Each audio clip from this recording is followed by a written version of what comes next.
Welcome to Stories from the Village of Nothing Much. Like easy listening, but for fiction. I'm Kathryn Nicolai. I write and read all the stories you'll hear on the Village of Nothing Much, with audio engineering and sound design by Bob Wittersheim.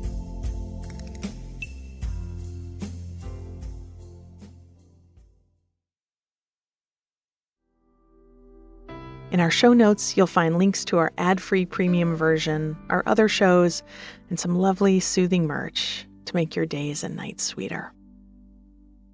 A chill is settling over the Village of Nothing Much, my friends. Spooky season is shifting into nesting season, and we are here for it. Where is here? Who are we? Think of me like a grown-up Mr. Rogers. I create a land of make-believe. We call it the Village of Nothing Much, and we can all step into it together to hear simple, soothing stories that help you connect to what is good in the world. If you've ever started a new book and wanted to spend more time in the part before the inciting incident, where people are just going about their lives and eating meals and getting the mail and taking their dog for a walk, this is for you. These stories are all family-friendly, a great way to wind down after a long day or before bed. And if you stick around after the last one, I'll give you a little peek behind the curtain. Some village tea, if you like. Now, just because I think it will feel good, take a deep inhale through your nose and sigh through the mouth. Nice. Do it again. Breathe in. And let it out. Good. Our stories today take you down a woody trail, then into the heart of downtown Nothing Much, and eventually through to the park as a cold fog burns off. We'll start with the middle path, remembering to let movement be a pleasure, and a walk in the brisk air be a reset to the senses. Then we'll stop to watch the train come into the station and carry a newly bought bunch of flowers home in bells and whistles. Finally, we'll rise on a chilly morning to get the paper from the front stoop and admire the ice on the windows in first frost.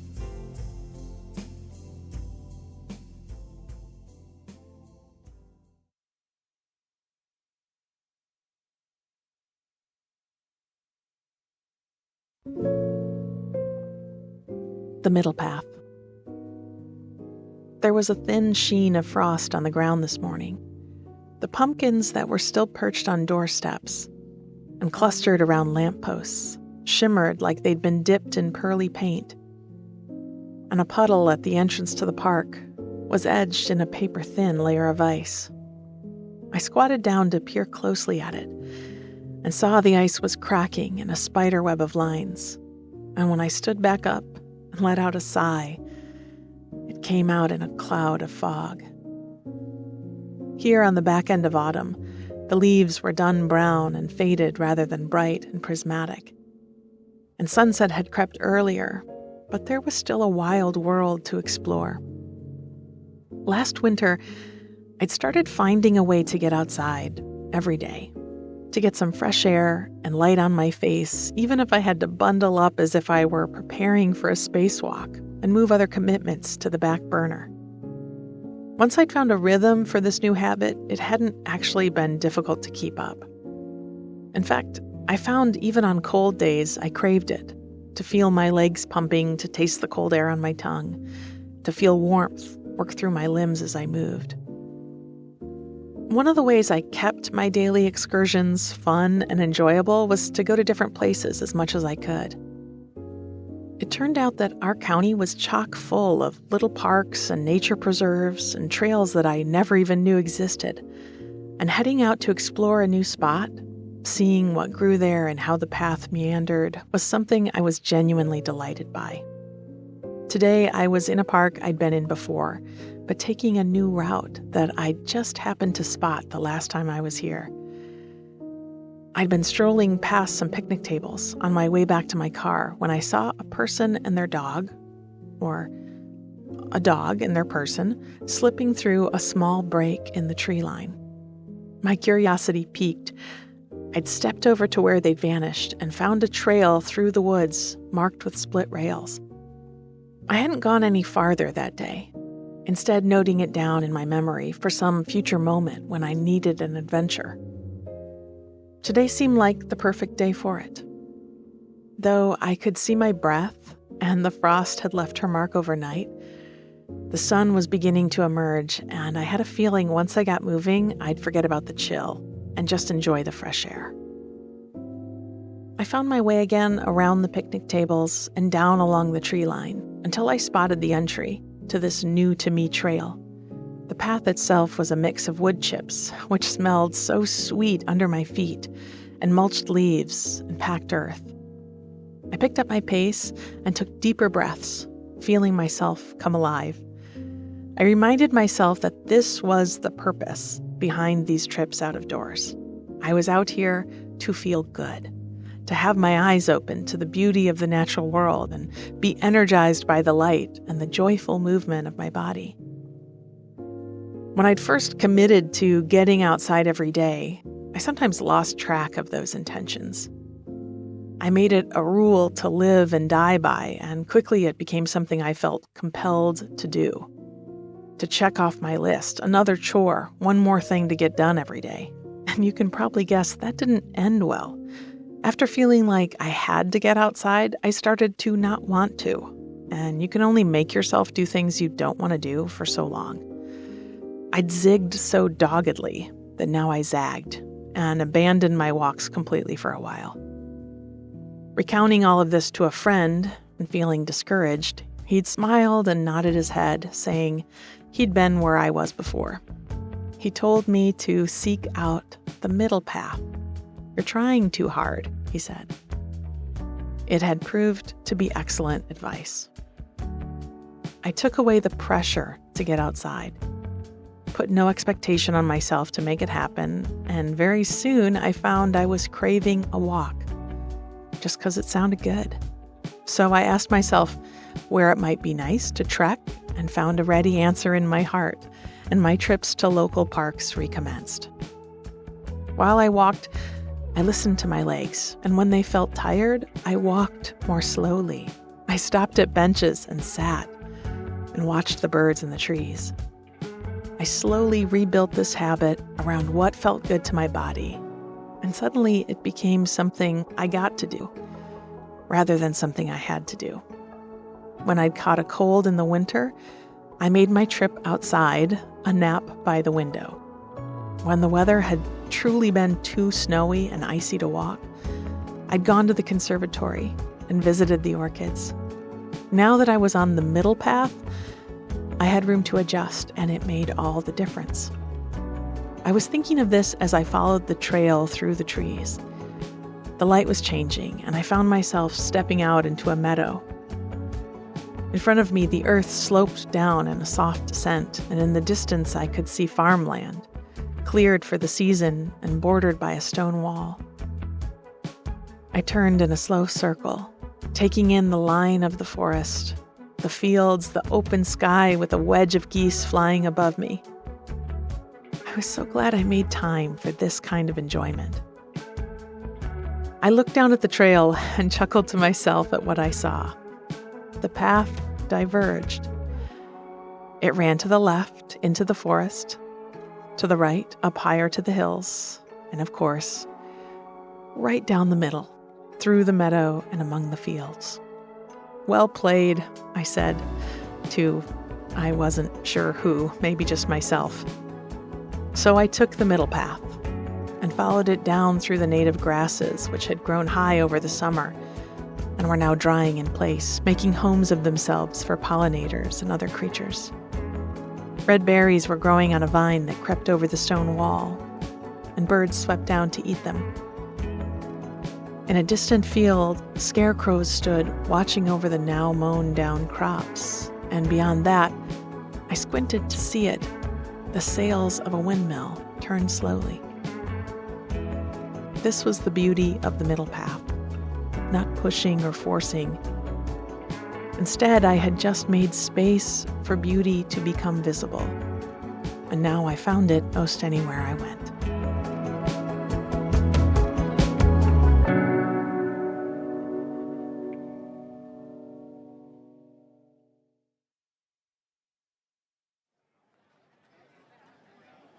Bells and whistles. I was at the corner grocery, the one a few storefronts down from the bakery, with the stands of fresh flowers wrapped in brown paper sleeves on the sidewalk. They had roses and gerbera daisies and calla lilies. I reached up for a bouquet of the lilies, whose centers were a deep rosy pink, but were edged with ivory. They looked elegant, even in their paper wrapping, and I thought they'd be perfect standing in my empty vase at home. I lived in an old brownstone, one of many, more or less identical, built in a neat row, and all of them had a small niche tucked between the front door and the stairs. It was meant to be a shelf for a telephone, back when telephones were things that stayed in one place and plugged permanently into a wall. It was just a foot or so across and a few inches deep, with a pretty arched top cut into the plaster, and I tried to keep mine regularly filled with fresh flowers. When I visited with neighbors up and down the street, I noticed some had filled their nooks with pictures in frames or houseplants with trailing, leggy vines. My nearest neighbor on one side had a little boy who loved to draw and paint, and he'd let him take over the space with his art supplies.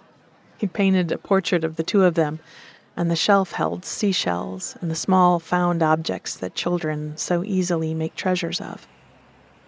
I paid for my lilies and stood on the corner for a moment, just watching cars pass and feeling the cool, late autumn air sneaking into the sleeves and collar of my jacket.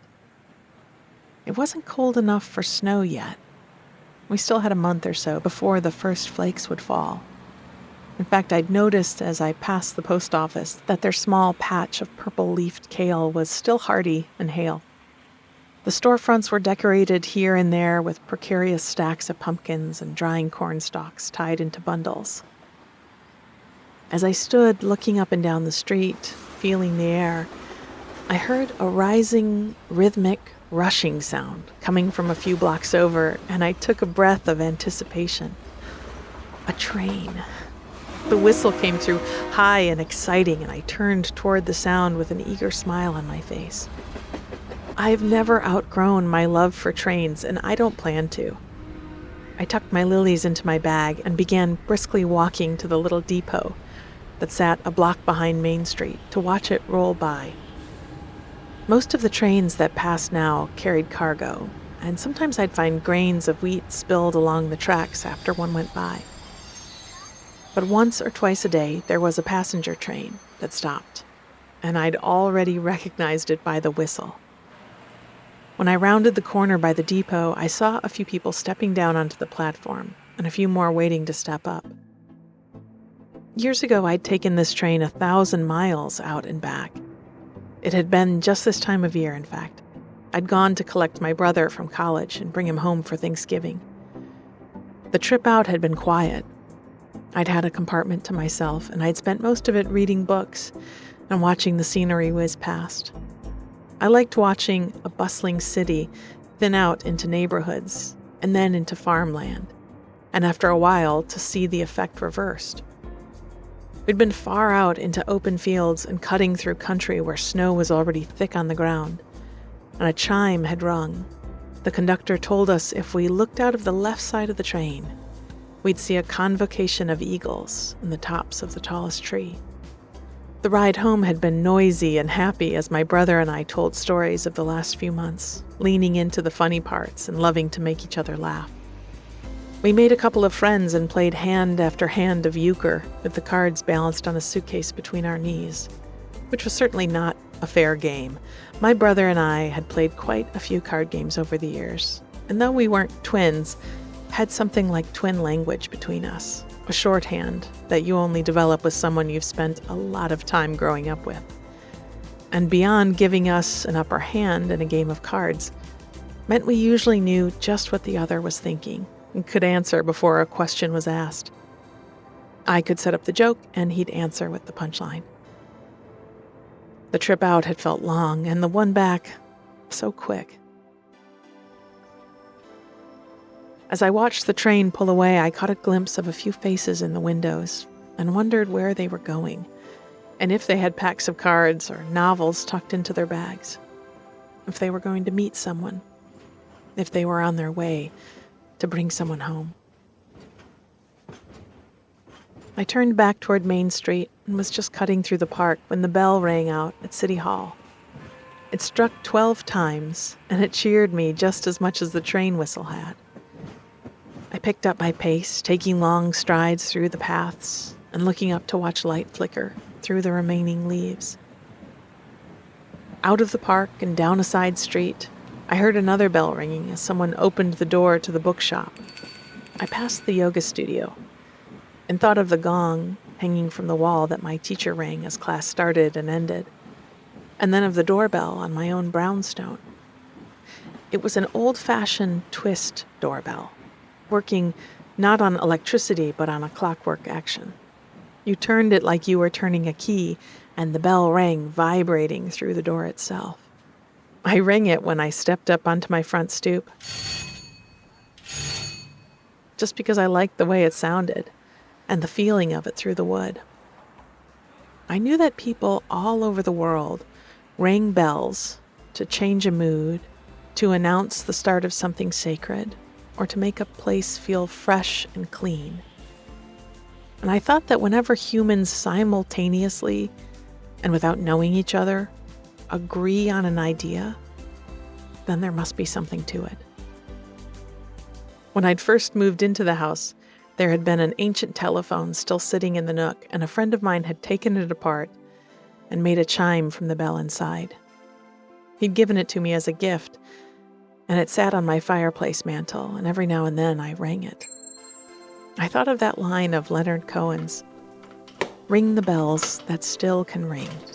Forget your perfect offering. There's a crack in everything. It's how the light gets in."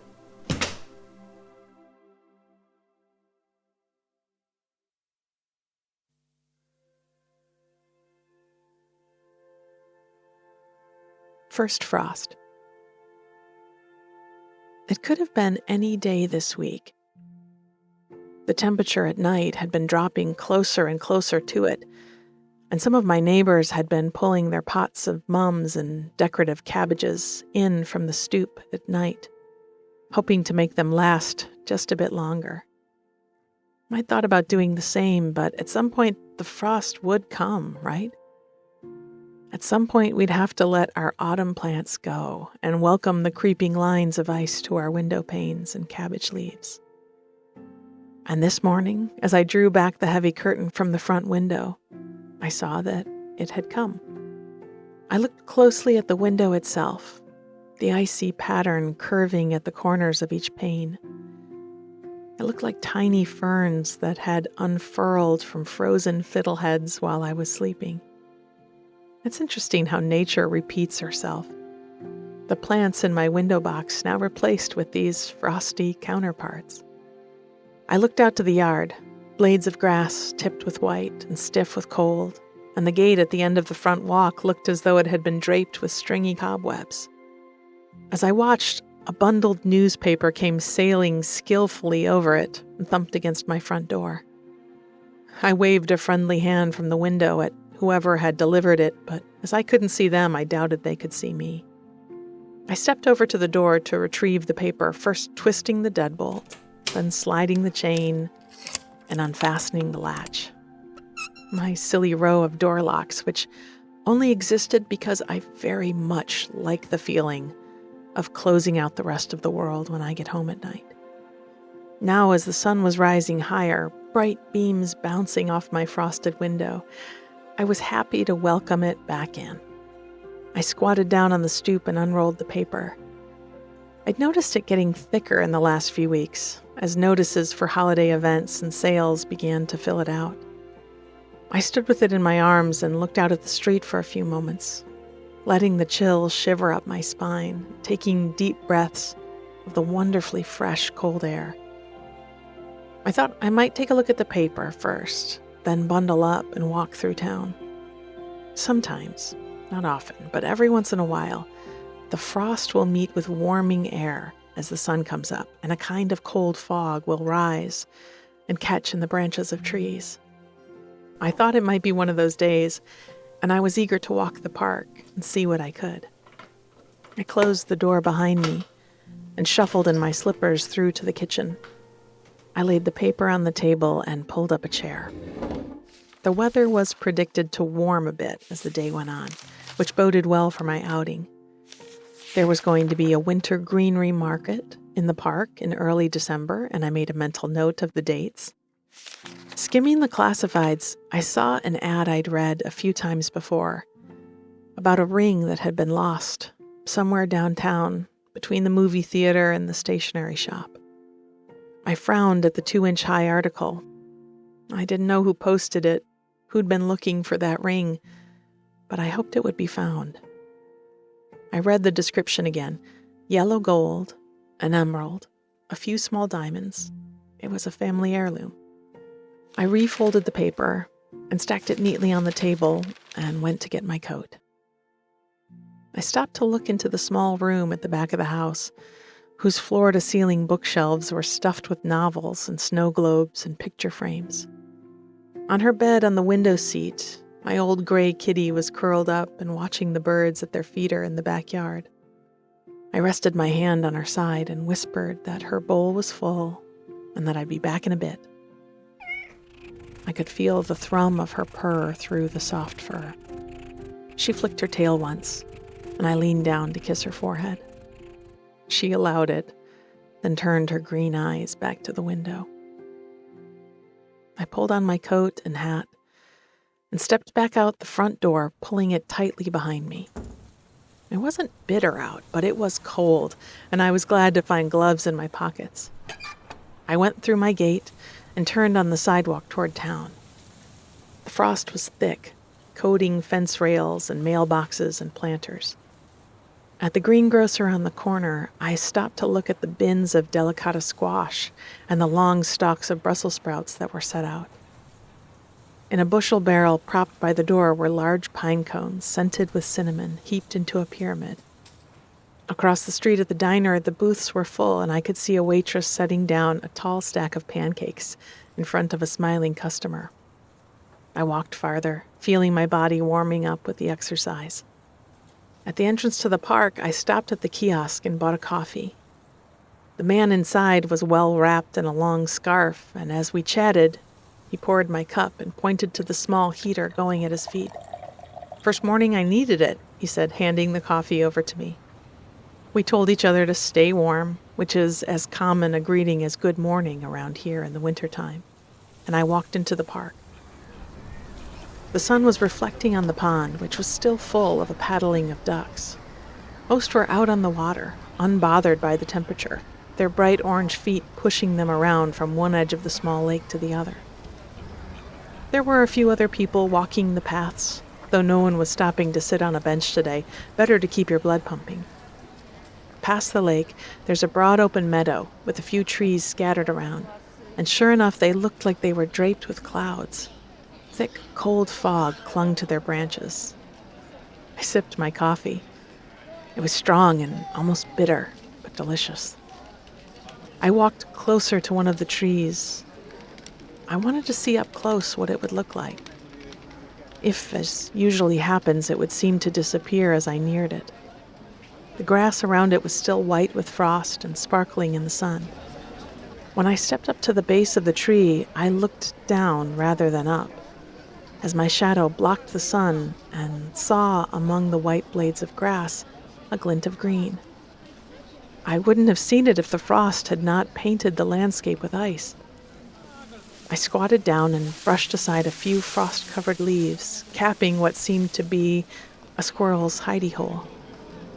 Yellow gold, an emerald, a few small diamonds, a family heirloom. My smile was sudden and huge across my face as I reached down and dug out the ring. I even forgot to look up and learn the secret of the fog as I carefully pocketed the precious thing on my way home to answer a classified ad.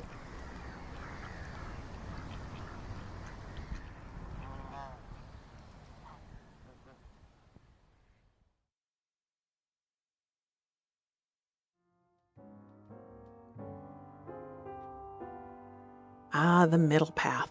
The tricky one for lots of us. This is a regular theme in my own life, one that I taught a lot as a yoga teacher, because it was a struggle for me for many years.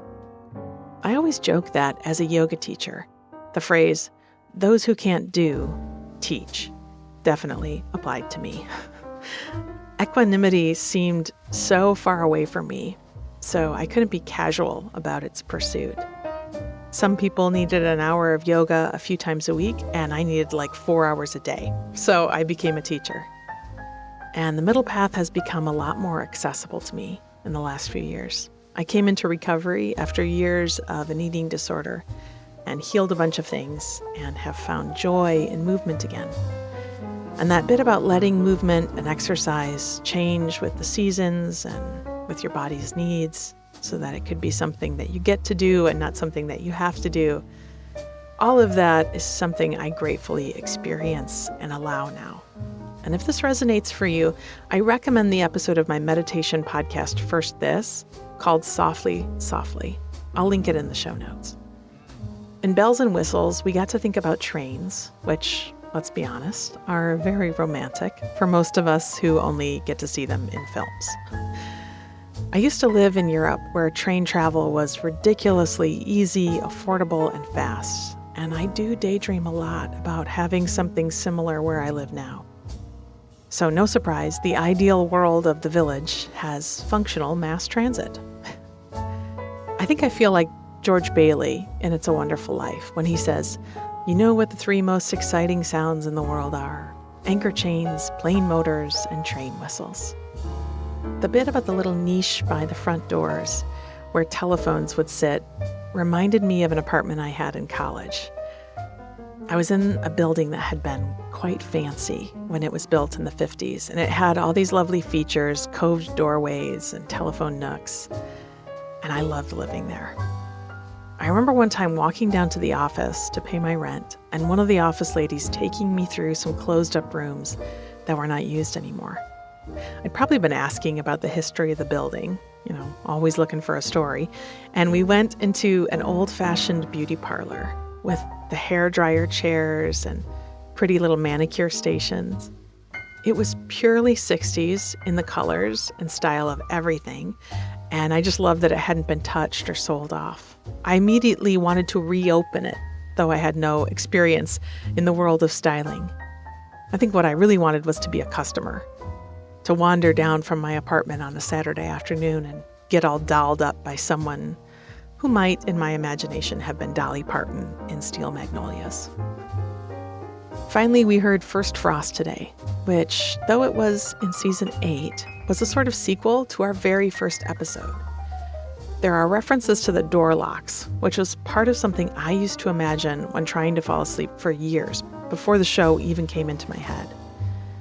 When this episode first came out and Nothing Much Happens, the line about bringing your cabbages in from the stoop at night was heard by many as stupid night. And they wondered what had happened, what made the night stupid. I think Bob even went in and fixed the audio afterwards so it would be a little clearer. I also heard from lots of people who had no idea that decorative cabbages were a thing, which they are, and clearly are things I like because they come up a lot. And the story about the emerald ring, that was real. Something that happened to my mom, who lost the ring in the autumn and found it after the snow melted in the spring in the parking lot of the college where she was a professor. It was, however, smushed flat when she found it, but the stones were still intact, and she had it turned into a pendant she could wear as a necklace. It happened when I was quite young, but I just remember how heartbroken she was when she lost it, and how ecstatic she was when she found it again. In the village, we'd first heard about that lost ring in a bonus episode called Monarchs and Lightning Bugs, which hasn't made its way to this show yet, but I'm betting it will next summer. And at some point, I'll write the story of the person who lost the ring. And we'll learn what it meant to them to have it returned by a stranger.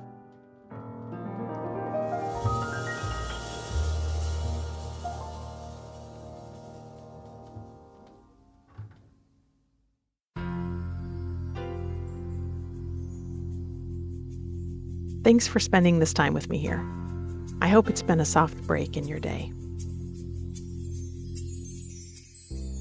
We'll be back soon with more simple stories.